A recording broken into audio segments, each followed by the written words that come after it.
Welcome back, everybody, to Neutrality Studies. Today, for an update with the always brilliant Stanislav Krapivnik. Stas, welcome back. Thank you. Thank you. Lack of sleep brings you brilliance. Oh,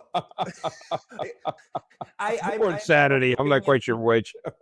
sleep well, sleep deep, and that will actually also help. But today we want to talk about what's happening currently, first with Iran and this new Sunni alliance that we hear a lot about: Turkey, Pakistan, and Saudi Arabia, and then we're going to move toward Russia.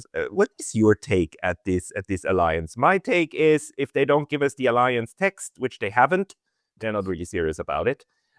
Just talking about the paper without showing the paper is a very weak hand. But how are you reading it?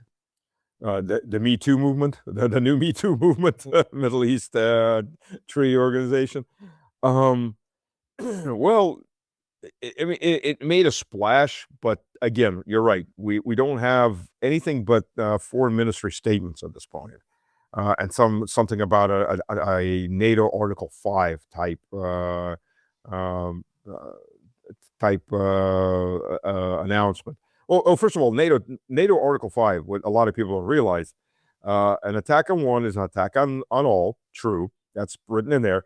And Article 5 activates. And what does Article 5 mean? We have consultations. Mhm. So We we get allow together, we can provide military support if we right? want to, but we don't have to.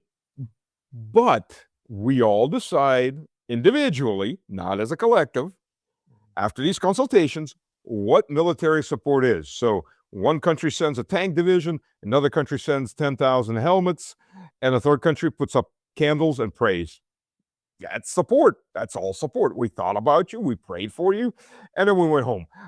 That's Article 5. So I was like, oh, Article 5, they're all going to go attack and fight. No, no, no, it doesn't have that. Article 4 is actually much more vicious in that Article 4 allows for offensive action by forming a coalition of the willing within NATO. You know, a group of NATO nations can form a coalition and go attack somebody. Article 4. Uh, yeah, nobody even knows Article 4 that. But yeah, so with these, what I found interesting is that they're all, Turkey, Pakistan, and Saudi Arabia are all Sunni nations. So you automatically start thinking anti-Iran. But then when you start digging in a little bit deeper, you know, of all the nations to form an alliance, you wouldn't think of these three. And from what I understand, it's being formed, number one, by Saudi money. The Saudis are just paying out very large sums to Pakistan and to Turkey to sign up on this. So how serious this is, is very questionable. Because when you take Pakistan, for example, Pakistan has about 20% of its population is Shia, which is about 40 million people. So, you know, out of 100 million in Pakistan, there's a lot of people there. Pakistan has been close to Iran for a while now. They were at loggerheads and even almost had military action against each other a couple decades ago. But right now they're more or less on the same side. Pakistan made threatening noises toward Israel. If it strikes Iran with a nuclear weapon, it'll strike. I don't put too much behind that statement. But Pakistan, has been working as the intermediary for, if you could call them talks. Trump thinks they're talks. I don't know. Trump's talking to somebody. We're just not quite sure who Trump's talking to. Maybe an image of himself or the devil in the mirror. I don't know. But they've met there. I mean, they did have face-to-face talks with Vance. And Pakistan, by the way, also allowed Iranian aircraft to park themselves on Pakistani air bases while all this was going on. And Pakistan is the main land route for Iranian oil heading to China, and of course to Pakistan. So Pakistan is also buying up oil from just barrels. People were taking barrels of oil in pickup trucks and cargo trucks and taking it to Pakistan. Pakistan was buying it up when the blockade of the blockade was going on, which I guess it's going on again. So already you're wondering what's Pakistan's angle, because if this was aimed at Iran and Pakistan starts having issues with Iran, let's not forget that Pakistan has an on and off war with India and Afghanistan. So if it has now issues with Iran, it's basically surrounded by enemies. So making enemies out of Iran is not in Pakistan's issue in any form, not unless the country wants to cease to exist at this point. Because if it has any kind of, if it has to come to defend Saudi Arabia against Iran, believe you me, Afghanistan and India are going to use that opportunity to square things up with Pakistan. So they're not in a good neighborhood for themselves. Then you have Turkey. Okay, so if Turkey faces off against Iran, what do we have? If Turkey has the problem called Kurds. Kurds are 30% of the population. Granted, they're all Sunnis, just like the Turkish Sunnis, like the Turks themselves.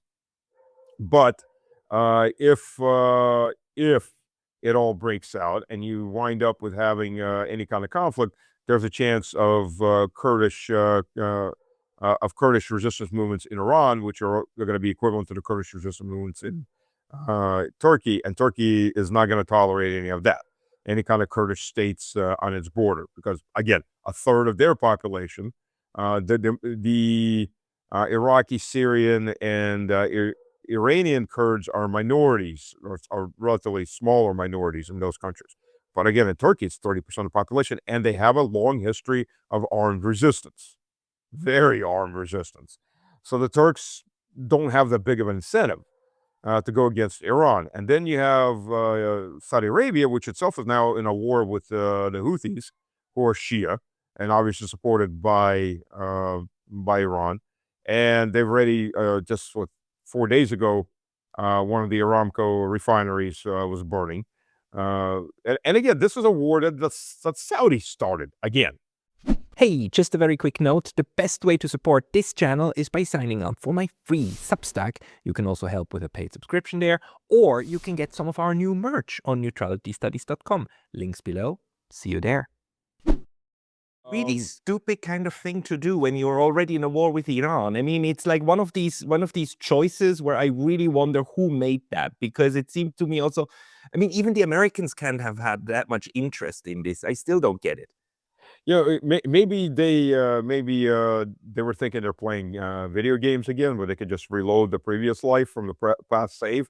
But life doesn't work that way. At least as far as we know, life doesn't quite work that way. You can't just go back to the last save. So yes, that was a stupid move. That was an incredibly stupid move. When they started attacking the airstrip, when the Houthi leadership went to the funeral procession for Khamenei. Yeah, I don't understand the mentality there. I really don't understand why they did that, but they did. And now they're in a shooting war. The last one they lost, and they lost it because their army that was supporting the quote government in Yemen, which really isn't a government, their candidate was beaten on the battlefield. Their Colombian mercs were littering their corpses were littering southern Yemen. Colombians just tend to go and die off in every conflict they can find for some reason. I guess it's a national pride or national tradition now. Hey, there's a war, let's go die there. It's not ours, but who cares? Which they're doing in Ukraine now in large numbers. And this has gotten to the point where they sued for peace because the Yemenis were shooting modified Tochka-Us. Tochka-Us are old Soviet-era ballistic missiles from about the 1980s. And the Patriots couldn't shoot them down effectively. So we're wondering why they're having so much problems with the Iranian more modern ballistic missiles. The PAC-3s couldn't handle the old Tochka-Us, and Yemen was striking refineries and other infrastructure, and Saudi Arabia started screaming "Mama," and they tapped the mat and said, "Let's have peace because we can't do this game anymore." And now they've started again. So obviously, I don't think Pakistan and Turkey are going to run to support Saudi Arabia in a war against Yemen, which is a direct ally or the Houthis, who control most of Yemen and are de facto their government, who are allies with Iran. So but they're also trying to get Egypt in, and Egypt's kind of standoffish. But as several people have suggested, including some experts I've talked to here in Russia, and some American experts, all seem to think this is against Israel. And the Israelis have already voiced they're not happy with this. Of course, the Israelis already openly talking about taking out Turkey. Turkey or whatever, Turcia, as they want to be called these days. I mean, they had a commercial running in AI generated, of course, commercial running, where they had in Israel, where they had the leadership of Hamas, Hezbollah, Khamenei. They're sitting there with cars. They're looking at their numbers. It's their turn. They're going off to get killed, get shot. And then the camera pans over, and there's Erdogan. It's like, okay. Yeah. Although we must say, I mean, this is like social media world of Right. like, people put out whatever they want, but the sentiment in Israel is very much that, oh, Turkey is next in line after we're done with Iran, we go to these guys. Because, I mean, Israel at this point is this separate colonial entity, and what they need to do is they need to constantly expand, right? That's how all the institutions are made. The IDF without a war would be not the IDF, right? So you need to constantly have your enemies. It's a little bit like NATO, right? NATO couldn't exist without Russia because there would be nothing to exist for, or in that case, against. But They tried. They tried. War on terrorism, but Yeah, it's not the same. It's not the same. They Yeah, needed the yeah. Russians back. Was very important. But well, they tried with the Chinese too, but the damn Chinese are on the other side of the world. They just don't feel like they're just a threat there. It's hard to drum up the threat that the Chinese are literally on the other side of the world. Oh, they'll be here any day now. But let's one more thing about this situation, because there is this tendency now of the Iran conflict or the Iran war linking up with the Ukraine war. We've seen this in the Caspian Sea, where Ukraine shot at Iranian shipping. Is this maybe another one of these linkages, because the Turkey must be worried out of their depths due to what Russia is doing to Odessa and the entire northern part of the Black Sea. Basically, if Russia succeeds in then taking Odessa and actually taking all the port facilities and so on, the Black Sea in effect becomes a Russian lake with a Turkish access point. Do you see any connections with that, at least in the mind of Turkey, to say like, oh, maybe we need to shore up a little bit of West Asian support in order to somehow then tell the Russians that, oh no, you can't have it all for yourself? Traditionally for last, I'd probably say 150 years, 200 years actually. The Black Sea's pretty much have been a Russian lake with a Turkish access point. The run up to the Crimean War, it started with a Russian-Turkish war before the British, the French, and the Silesians decided that we really want to die for the Turks en masse. And they did. They won, but it was one of those Pyrrhic victories that didn't really change anything. But it started off with the Russian fleet just exterminating the Turkish fleet. Because Russia was the first country to start using exploding cannonballs. Instead of just solid iron cannonballs, they just punch through the opposite side and go out the other end, or get stuck somewhere and kill whoever's in there. Russia invented the exploding cannonballs. There's the Russians don't invent anything. Russia invents a lot.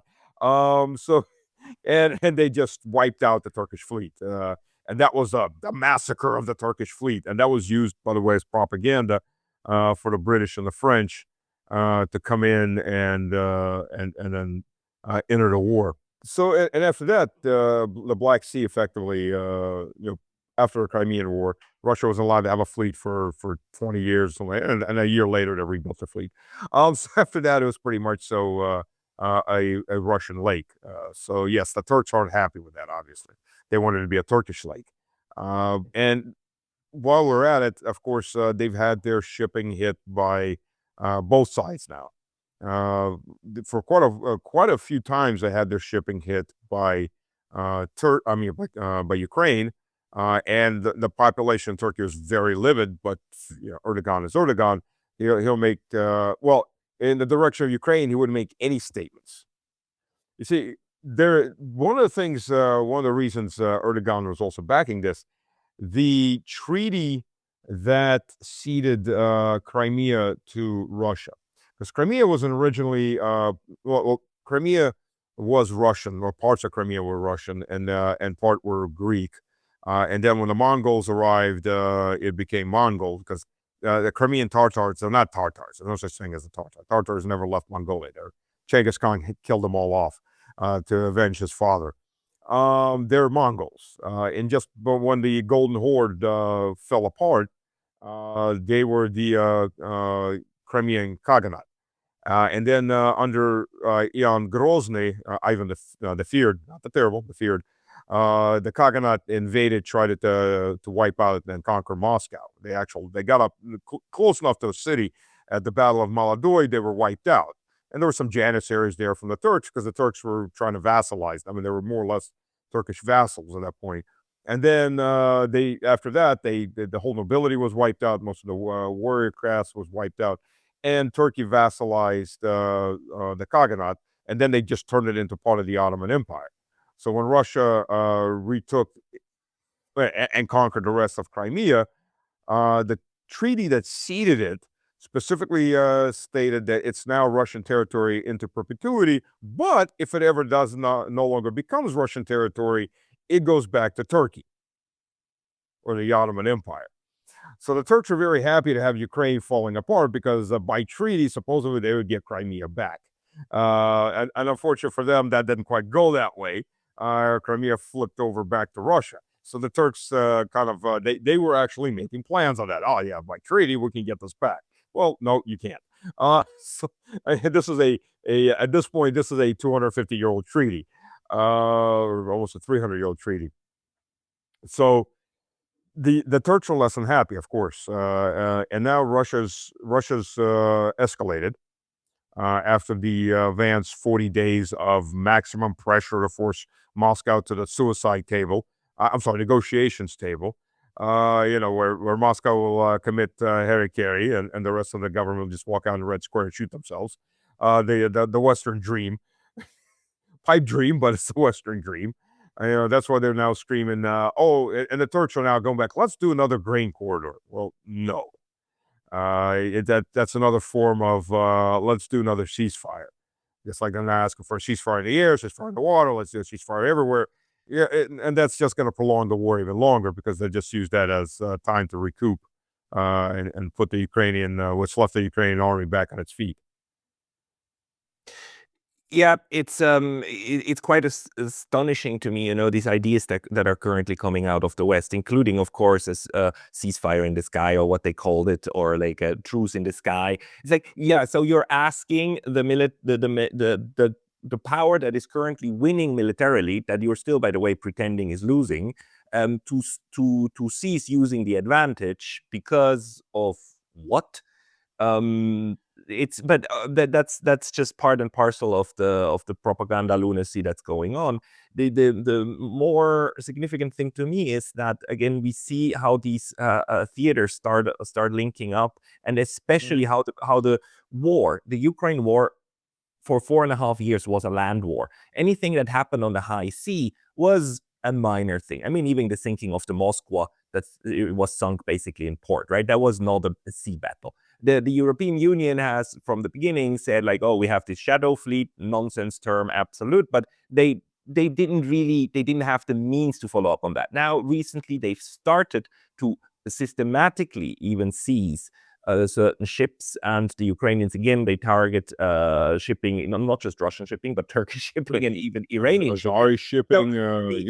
The expansion, and then 2 days ago, Vladimir Putin in the Far East actually said, I gave an order to retaliate when that happens against shipping from the Europeans, and not only in the European waters, but that could extend all the way to the Pacific waters. Now, this to me seems like an expansion of this warfare into the maritime space, global maritime space. Do you see it that way too? I'd like to see it that way, at least to give the European Union and the NATO countries a little taste of their medicine, and see how long they want to keep playing this game. But I don't know. I'll believe it when I see it. I'll put it that way. The unfortunate thing is, talk a lot, but do less. You mean on the Russian side, actually? Yes, As in Russia is still on maximum restraint and not on retaliation mode? It's less restrained than it was 2 months ago. And we see that because Russia escalated and closed the ports. Well, by close the ports, systematic destruction of the ports and hitting any shipping coming in and out. And there's 7 ports that they closed. It's not just Odessa. There's Port Yuzhny, which is north of Odessa, Port South, and there's 5 other ports to the south of Odessa, 3 of them on the Danube River. They closed them out. That's it. There's the ports have been hit again, hit some more. The shipping's been hit, but at this point, it's a matter of would Russia escalate to actually seizing European Union ships, and it could. It's got plenty of areas. I was advocating set an incident up for the British in international waters, which would be easy enough to do. Put a Russian tanker in there with Marines on board with anti-aircraft missiles, manpads, and set it afloat as if it broke down. And the British British pirates would come running over there, have a submarine behind it. If need be, sink them or take them prisoner.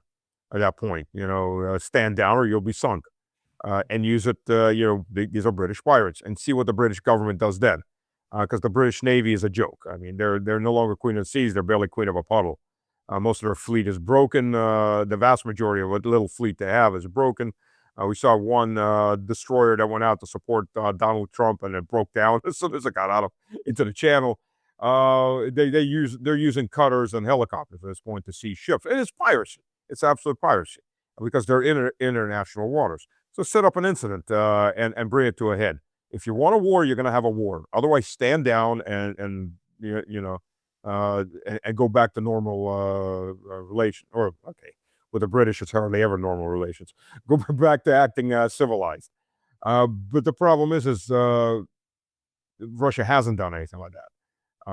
And the British and the French have filled out their oats and decided that, we can see ships that aren't too close to Russia in international waters.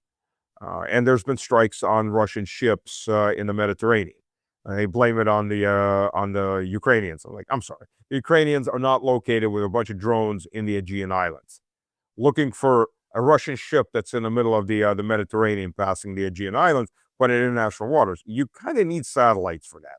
Satellite imagery and live satellite imagery to find where that ship is to bring the drones in. And they hit, in that incident, there were FPV drones that were flying out 30 kilometers. Again, you need reconnaissance to be able to pinpoint that ship. 30 kilometers out, the sea is a very big place. So with very few landmarks. So in cases like that, again, it was the West. It was more likely the British in this case. Striking the ship. So they're out of control. Personally, I've advocated we need to set a trap for them and bring this to a head. If you want a war, you're going to have a war. Okay. If you don't, and you can't handle it, back the hell off and act like a civilized nation.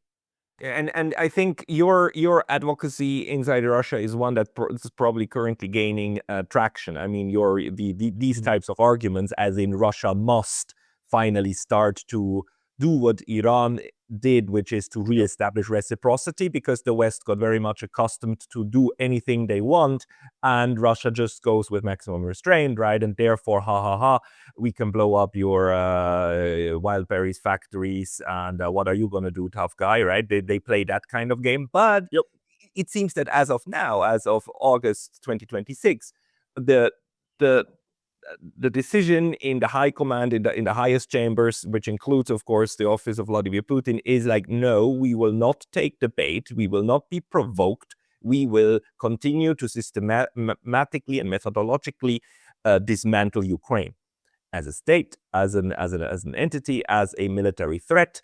This is working. We are getting closer and closer of consolidating the Donbass. We are getting closer and closer to actually eradicate any potential for threat from that place. We are not going to expand either into the European heartland or in this case, even into the maritime space. Yeah, and first of all, for Ukraine, losing those ports, because effectively they're gone, at least as long as Russia keeps the pressure up. At the moment, losing those ports, that's $50 billion lost off the economy that the Europeans are going to have to make up. That's just a lot of grain that's not going out. That's a lot of weapons that are not going out, American weapons. That's a lot of weapons that aren't going in. And yes, I said American weapons going out because Ukraine is a huge military hub for black market weapons, including artillery systems and things like that bury in the grain as heads out. And believe you me, the people in the Pentagon are getting kickbacks off of this. They're not that ignorant that artillery pieces are going missing and showing up in other countries. But it's a good hub. Ukraine is a hub for drugs.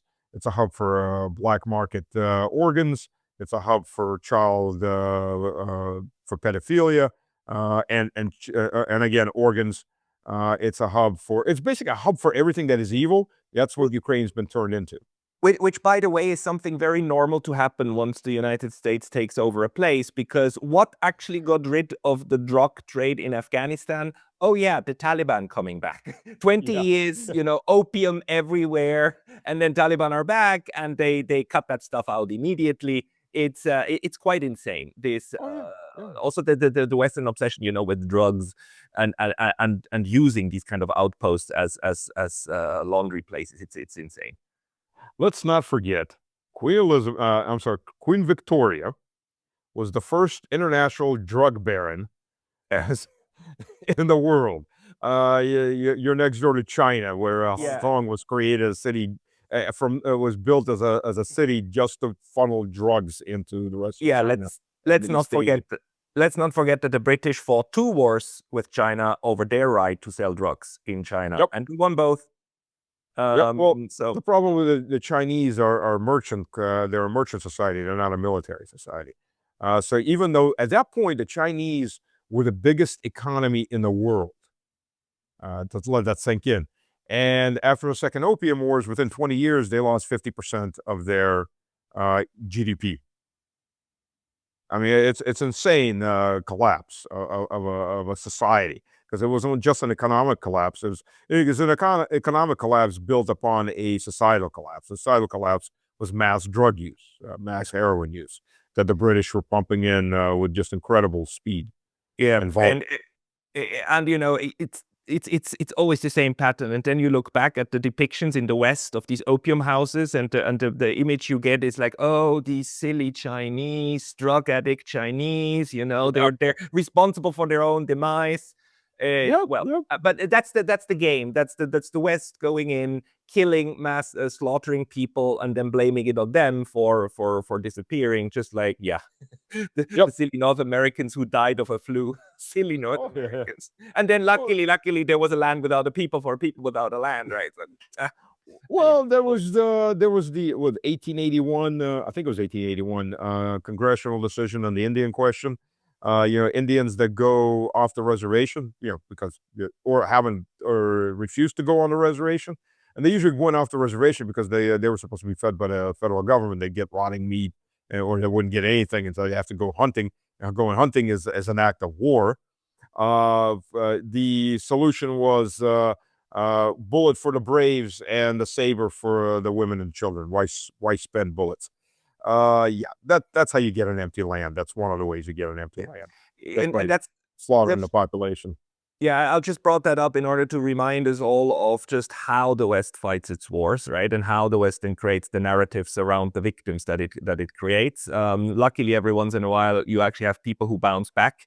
Luckily, most of Asia bounced back and kicked the West out. But now we are at the point where also Russia and Iran, we are again at this clash. And your criticism is still that Russia is not going in forcefully enough. But what do you think do you think it could, like just as a technique, not that it doesn't have the power, but once things are set in motion, the special military operation is still a military operation, and is conceived and is planned in that way, and we know how methodological the Russians are, right? I mean, if you decided to change that, it would probably take a while if it was to be done properly, wouldn't it? Yeah, it would, but I think there's contingency plans. Most militaries and Russian approach to the art of war is the science of war. Right. So I can guarantee you there are contingency plans, and more than a few contingency plans for any of this. That's what any staff does. I mean, look, if people were laughing when they found out the U.S. The Pentagon had contingency plans for alien invasions and zombie outbreaks. It sounds funny, but what they're really doing is it's brainstorming. It's to keep people, to keep the human brain working. They have extra time. Let's run some ridiculous scenarios, but what would you do to maintain order or to survive it? And it makes people thinking. So even you take the most ludicrous scenario, a zombie uprising, a zombie outbreak. Okay, but how would you handle that? And that actually is a planning mechanism to get people thinking in the most ludicrous situation. So all major staffs, they build up plans for how to fight every country around for the most part. It may be a very loose plan, but it's something that they do. That's just how military operations work. And when you're in an actual military operation, guaranteed there are contingency plans being built up for everything. That especially with the Russian approach. Russia is also dismantling Ukraine internally. Unlike wild berries, Nova Pochta literally was sending equipment to the Ukrainian military, and they bragged about it, and they put it out on the internet. I mean, I'm not talking about some family buys their kid a armored vest and sends it through Nova Pochta. I'm talking about when Nova Pochta delivers several hundred of these in one go. They just became the logistics arm of the Ukrainian military. So Russia's been destroying their warehouses very efficiently. It's just not talked about in the West. Russia's also been destroying fueling stations up and down. Well, first of all, they took out somewhere near 500 fueling stations in Sumy and Kharkov, which prevented the drones being launched from these small cargo trucks, because the cargo trucks need the fueling stations for the drones and for themselves, and the fueling stations are destroyed. The difference is Russia's hitting those fueling stations at night when there's nobody around or they're closed. But what it also does is it collapsed the local economy. No fuel, no local economy, which has the benefit effect of forcing people to leave. They can't get groceries in, they can't get things in, they wind up leaving. And that, by the way, allows the Russian military to advance faster. Zelensky, about 2 years ago, he must have been he must have been very high on cheerleader interrupted or Colombian marching powder, and he blurted out that well, we can't evacuate all the civilians because the Russian army starts advancing a lot faster.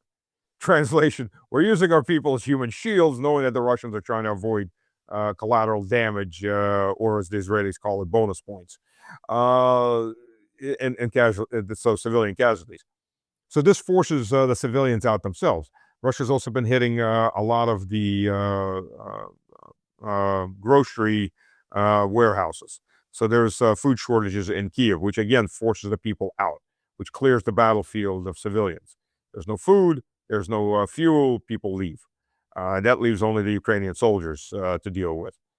Makes life a lot easier. One way or the other. And again, Russia could have done this a long time ago. They chose not to. But after Marco Rubio's 40 days of deep strikes to escalate, to quote, de-escalate by forcing Russia to the negotiation table, A, it didn't de-escalate. B, it didn't bring the people and the businesses out in the streets against the government. Quite the opposite. It's some of the best things you can do for recruitment, because every one of these terrorist strikes, the number of volunteers for the military skyrockets. It has that effect. You're dealing with a very different culture, and just because, well, first of all, wild berries and ozone that got hit a couple times too. They didn't sit still either. They just returned to their original logistics model, which was small dispersed warehouses before they started building these consolidated huge warehouses. I mean, they've been around for a long time. So they just returned back to these dispersed warehouses. And 10 days ago, when we were driving back from Krasnodarsky Krai, from Anapa, the Black Sea, there's wild berry trucks all over the place. Yes, you may have to wait an extra day to get your sea slug slime facial cream. It's amazing what women put on their faces. There literally is such a thing. I'm not just making that up. What? No offense to sea slugs, important creatures. But apparently their slime has, or it's been marketed that it has, beneficial property. Maybe it does, maybe it doesn't. But it's good marketing. But you can still get your sea slug slime facial cream. It may take an extra day to get it, but it's still there. I mean, I just ordered some stuff off of Wild Berries, and it came in. So yeah, Can I ask you about this? Because this targeting also that was done. First, the oil refineries and energy production facilities, and then these warehouses and so on. You could see how they were like looking for new targets, and in our community, it's more or less we more or less all agree this was probably done somewhere in Wiesbaden. The decision where what would be struck, right? Is it? absolutely. But doesn't that this insight, because the West, the best thing to do to me is always to use this reverse psychology, because they do not have the ability to try to understand how the Russians or the Iranians or the Chinese actually work. So what they do is they imagine themselves being in Russia, themselves in Iran, and what would bring them to the knees would be if somebody attacked Amazon, right? Because then the population would revolt, right? In a sense, aren't they providing by now the exact blueprint of what the other side should do if they ever wanted to actually fight a real war with the West? It's like, it just seems to me, okay, this is the admission that the West wouldn't be able to withstand politically any kind of disruption of its consumer supply model. Oh, absolutely, absolutely. And that is a point. Yeah, absolutely right. They're projecting. People and nations tend to project, which, by the way, has been. If you want to understand the part of the Russian mentality, it's the projection of, hey, let's make a deal. Nobody really wants to go to war. Yeah, and I keep telling Eben for the last 3.5 years, 4 years, telling how they were. No, they want to go to war, but nobody wants to go to war. Why would anybody want to go? No, because they really want to go to war. Maybe the Joe Snuffy on the street doesn't want to go to war, but the elites really want to go to war. You cannot project the Russian desire not to go to war with the fact that the Europeans are a lot of their minds there, and quite a bit of the people, as we've talked before, and as you've had on your show about the group psychosis, the group formation. It lose all common sense. What's war going to bring you? People, they just go friggin' insane. I mean, Finland's a prime example. They were the armpit of Europe, the laughing stock and armpit of Europe, until they became part of the Russian Empire, where they were a autonomous kingdom within the Russian Empire. And Russia built them up, built Helsinki for them out of a stinking fishing village, educated the elites. They became, even when they became independent, post-World War II, when Stalin was very nice on them, forgave them the concentration camps that Finland was running for the population, the non-Finnish population of Karelia that they were grabbing. And their entire economy was fixed on Russia, and they were very successful. Now they've sacrificed everything, including their entire economy. They're back to becoming the armpit of Europe, because nobody needs them. They don't have anything particularly that anybody needs. Wood products, but the wood was coming from Russia too, from Siberia. So now they don't have that. So again, this is group psychosis. Oh, we're going to get the Russians. Well, no, you're not, but you're going to kill your own economy and kill your own future. But you can't talk to most Finns because they're brainwashed at this point. Not everybody. There are normal Finns, obviously. I've talked with several, but the majority are brainwashed. And this is the same thing that's happening in Europe. Russia's projecting its own values, but you can't do that. You got to understand the other guy. The brainwashing is quite fascinating, actually, and also how it works on a quite deep level. I'm in Switzerland currently, and next month on the 27th of September, we're going to have actually a big referendum on whether to strengthen Swiss neutrality, meaning also economic neutrality. Yes or no? I'm obviously in the yes camp. And right now, this is heating up, and everybody who's against this is now coming out on Twitter and actually tweeting about it. And literally, like, one of our former comedians put out a tweet saying, like, these people, they believe that that a war can be. These people believe that a war can be averted through discussions. It's like this side. Yeah. Yes, that's what we believe. It's like, you can. There's other ways than weapons in order to approach the significant others, but they cannot even think in those categories, which why they think it's a little ridiculous, right? It is bordering now a psychosis. Actually, what's happening in Europe.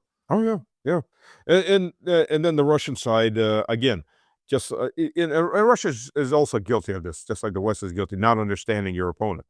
They're kind of looking past each other, and but in Russia, it started to dawn. You know, it's breaking through, and when I'm telling people, yeah, they really do want a war. The elites really want. People have started to understand that. On the European side, well, the non-Russian European side. I was talking with Glenn, as Glenn put it, you know, it's now verboten to even understand your opponent. Because if you even understand your opponent, you're now an apologist for your opponent. Yeah. Not that you're necessarily like your opponent, you can hate your opponent, but you should at least understand your opponent. But no, there can be no understanding. It's ideology, or you're with us or you're against us, right? So you're either brainwashed like we are, or you're the other. Yeah. Now, in the German language, the word Russian understander or Putin Yeah. understander is an insult. It's a slur. It's like, and it's a very bad one. And everybody was like, no, I don't understand. But what is a good thing is if you have experts, an Russia expert will tell you how evil the Russian soul is and how they only understand violence. And therefore, we need to use violence. Otherwise, anyone who says something else is an understander. It's good. Yeah, there's a Russian saying, the Germans owe us, not for what they did in the Soviet Union, but for what we didn't do in Germany. Because quite literally in 1945, the Red Army could have exterminated the entire German nation. Nobody would have said a word. I mean, the Americans were debating exterminating Germans, quite literally in the papers, in the newspapers in 1943. There was a livid debate going on about just wiping out the Germans altogether, because they've started 2 world wars. World War One was actually started. The British did a very big part of it, get it started, but that's aside. But you know, they started 2 world wars, so we need to exterminate them. Nobody can live with them. And then the next plan was, okay, well, we won't exterminate them, but we're going to sterilize them all and form them into a agrarian economy and sterilize them so they just die out. But that seems to be happening anyways for other reasons. 80 years later. But that's the point. The Red Army came in and started feeding whatever slurs they said for the Red Army. You know, the first day of the Battle of Berlin, just as an example, the blocks that were already liberated by the conquered by the Red Army, they turned around soup kitchens. They just could have gone just through and just shot the entire population. Instead, they turned around soup kitchens. You know, 2 blocks down, there's still combat going on. But yeah, that's the savage animals that are coming this way. That mentality. Yeah. Instead of this one, maybe I know that you have some work done to your house. They're building something over here, so maybe we wind it down. But just as a very last thing, what is your expectation now for the next couple of for the summer, basically until the end of August? It seems that this summer offensive that the Russians started, I mean, it whatever it does within the next 5-6 weeks, it has to kind of conclude, right? Because the weather is going to change again. What are your expectations? What the aims are? Consolidation of the Donbass, is that realistic still before the end of the summer? Well, I'll start with Orykhov is halfway taken. There's been a big breakthrough, so Orykhov is halfway taken. I think by the end of August, well, maybe by mid-September, if things are going at the same tempo, Orykhov is going to fall. And that's the last fortified area till you get to Zaporozhye. The Ukrainians have thrown whatever little reserves they have left in there to try to slow this down. I don't think it's going to work. And I think Orykhov in that area is going to fall, and it's just a matter of how fast Russia starts moving the 30 kilometers or so to Zaporozhye. For the agglomeration of Slaviansk, Kramatorsk, Druzhinka, Russian forces are already approaching into from 2 directions in Druzhinka, and they're moving in up and down. So you've got that pincher movement, you've got a backside movement, and you've got a forward advance. The thing is, for the Ukrainians, there's nowhere to fall back except open fields. And when the rain starts, by second half of September, maybe early October. It varies from year to year. But when the heavy rains start, anybody in those three cities is going to have one of two choices: die in place or surrender, because there's no falling back. There's no place to fall back to. It's open fields with some small unprepared villages and some trenches they've dug here and there that aren't really a defensive line worth anything. And you're not getting anything in and out. You're really not getting anything in and out because those fields are under aviation, drone, and heavy artillery, particularly rocket artillery control. So trying to get in and out, you get spotted and then you get destroyed. And when the rain comes, that's it. By that point, I think, while I don't think those three cities will be taken by the end of September, I think before the end of the year, maybe by November, those three cities will fall one by one. The northeast Kharkiv province is already, the very northeastern portion is already in a cauldron, and there's a second cauldron being formed. So I think the eastern, about fourth, if not third, of Kharkiv is going to be taken probably by November. And the rains aren't that bad in that area because it's a forested area, so the ground doesn't turn into quagmire. It's the edge of the forest that turns into the black earth steppe. So that those areas are forested, so the Russian military can continue moving. And the big plus for the Russian military is the second half of October is when the fog returns. And if you've never been in a fog down there, it's pea soup fog. And thanks to satellite navigation, you can still figure out which direction you're moving in the fog. And guess what doesn't fly in the fog? Drones don't fly in the fog. Drones don't fly in the rain. So in its own way, when the weather turns bad, the Russian army can advance a lot faster across the ground because drones don't fly, and the drones are quite literally they've tried to compensate with drones for everything else, including infantry that they're running out of.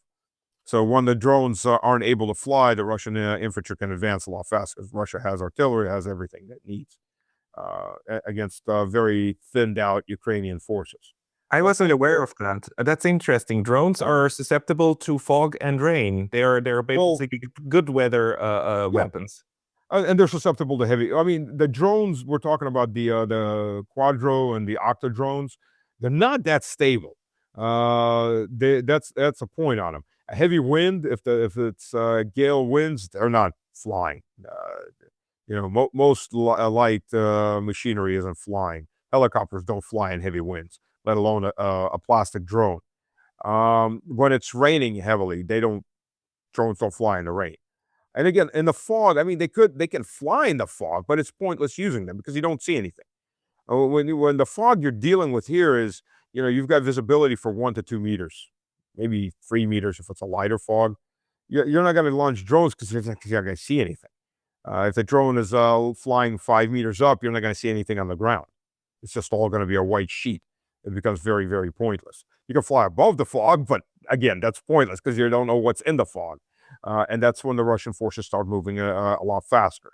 And we've seen that when Kupiansk fell, a very large chunk of Kupiansk fell in heavy fog. The Russian forces just, no drones. Okay, let's go. And they just swept right through the Ukrainians, who at that point were exhausted, broken, and thinned out. And they were just keeping the Russian forces at bay with drones. Russia was trying to minimize casualties. And the fog, and when it comes to fog, I'll tell you, by the second half of September and October, that fog is almost every day. The majority of days are foggy days, at least in the morning, nighttime, sometimes during the day. The day they may burn off, but definitely at night and in the mornings and evenings, the fog rolls in. So there you go. You start advancing. All right. And that's got to be a big dread for the Ukrainians at that point. I just wish it stopped, but okay. The next couple of months don't look good for that scenario. And we have to wind it down. I know there's works being done on your end too. So people want to find you. They should, of course, go to your own YouTube channel. Mr. Slavic Man, all one word, Slavic with a K. X is Stanislav Krapivnik. We couldn't fit the whole name. And on Telegram, it's Stas Bratna is the Russian one. Stas was there is the English one. and Zmej Garemich is my Substack, which right now I'm using primarily. I haven't been writing as much as I need to, or even nearly as much, but I've been using that as an archive for my videos from YouTube. That's Yeah. Also, you just never know. Everybody, if you want to make sure that you always stay in touch, do sign up for Substack. The good thing in Substack is we get your email addresses. So even if Substack ever decided to block us, we would have the backup ways of getting in touch. Substack is a great way to sign up to Stas, sign up to my Substack. Let's stay in touch. Stas Krapivnik, thank you so much for your time today. Thank you. Always a pleasure.